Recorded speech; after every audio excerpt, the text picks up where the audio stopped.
The First Thanksgiving by Linda Hayward, illustrated by James Watling. The First Thanksgiving. Plymouth, England, 1620. A ship is in the harbor, taking on passengers. The people going aboard seem too poor and too ordinary to ever be famous, and yet their names are now in history books. Now, almost 400 years later, we still tell their story. These are the people we call the Pilgrims. They are about to sail to a strange new land called America. They've been warned that Indians may attack them. Even the voyage may be dangerous. There may be pirates or hurricanes. Many a ship has sailed off and never been seen again. The Pilgrims are risking their lives. Why? It started with the king. The king declared that everybody must belong to his religion. The Pilgrims wanted their own religion. They tried meeting in secret, but the king sent spies to watch their houses. He sent soldiers to arrest their leaders. Even their neighbors turned against them. So the Pilgrims decided to leave England. Now at last they are on the ship that will take them across the ocean, the Mayflower. Other people have joined them. Everyone hopes for a better life in America.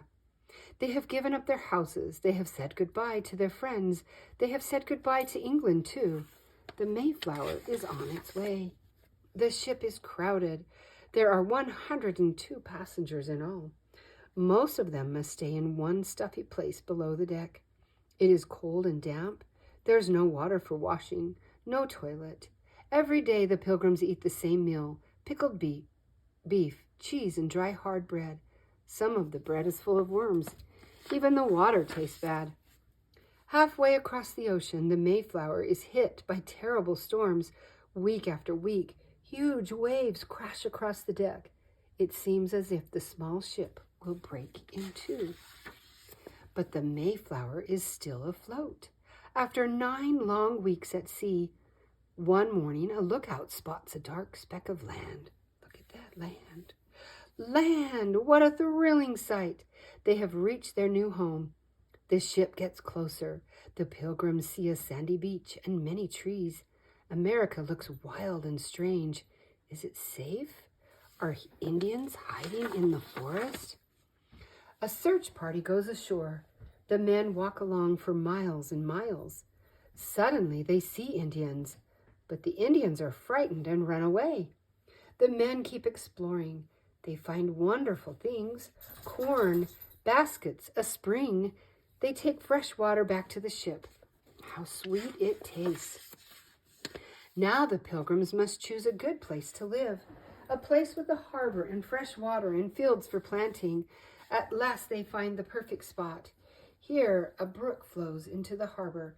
A big rock marks the landing. They will call this place New Plymouth. The Pilgrims begin a new life in a new land. There is so much to do. They must build houses before they can leave the ship. But it is winter. Bad weather slows them down. It takes weeks to finish just one house. And there is hardly enough to eat. The Pilgrims survive on food from the ship, roots, wild birds, and shellfish. How they wish for a dish of pudding and a slice of beef. On a nearby hill, the Pilgrims make a platform for their cannons. They know the Indians are watching them. They can see smoke from their campfires. They can hear them in the woods. A guard is posted day and night. How hard that first winter is. Every day is bleak and cold. Fierce, icy winds rip through the settlement. Freezing rain falls for hours. The Pilgrims huddle together by their fires. They feel miserable and so alone. Almost everyone gets sick. Many people die.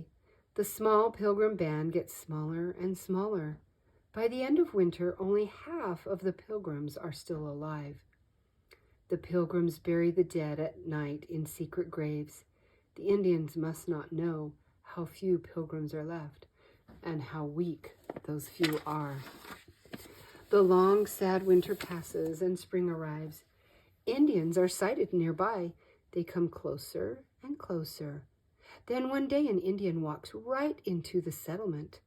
The children are terrified. But the Indian smiles and says, "Welcome.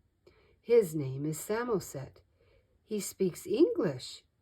He learned it from sea captains." The pilgrims ask Samoset many questions. They give him presents. They want to trust this friendly Indian. Samoset comes back with an Indian named Squanto. Squanto speaks even better English. He likes the pilgrims and he decides to live with them. He shows them how to survive in the wilderness, how to hunt for deer, and where to find berries and herbs. He also shows them how to plant corn the Indian way. The Indians put fish in the ground when they plant their seed. The fish makes the soil richer.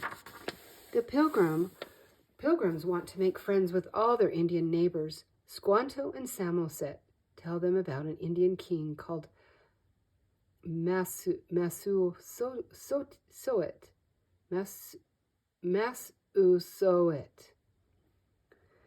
He is a great and wise leader. Massasoit comes to visit Plymouth. The pilgrim governor bows and kisses the Indian king's hand. Massasoit bows and kisses the governor's hand. They talk together. A treaty is made. The pilgrims and the Indians will not harm each other. There will be peace. The Indian leader draws his sign. The governor writes his name.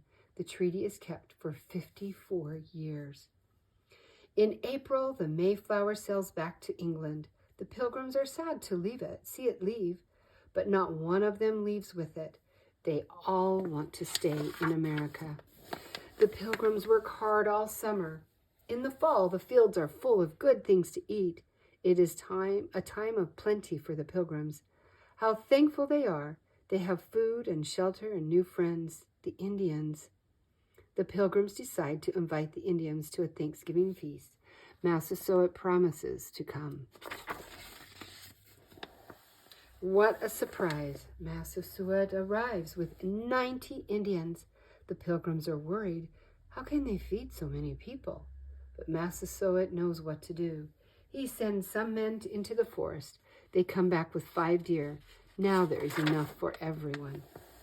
The oldest pilgrim says a prayer of thanks. Then the feast begins.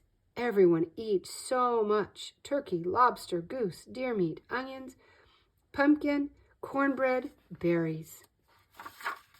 The feast lasts for 3 days.